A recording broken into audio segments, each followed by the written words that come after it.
Get ready for easy winter harvests and hearty cool season cooking by planting the Floriana Gourmet Gardener range of seedlings into your garden now.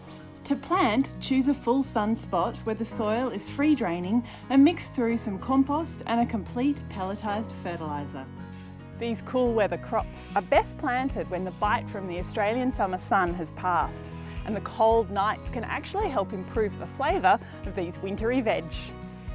Broccoli Bambino might be the baby of the bunch, but don't be fooled. This is a very high yielding variety because it continually produces small florets on long stems.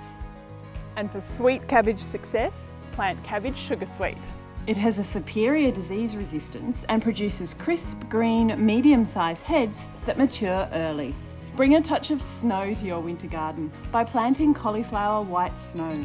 Its bright white florets are the perfect addition to hearty winter cooking on cold nights. For a fast-growing, versatile veg, of course you can't beat beetroot. The young leaves can be eaten raw, while the older leaves can be cooked up like spinach. And you want to harvest the gorgeous tasty root when it's no bigger than a tennis ball, and then it's at its sweetest. Toscano Nero kale is a classic Italian heirloom leafy green.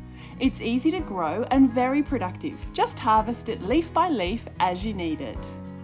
And finally, flex your winter gardening muscles and plant some spinach Ironman. Its dark green leaves are ready for picking 3 to 4 weeks after planting, and they're loaded with vitamins and iron.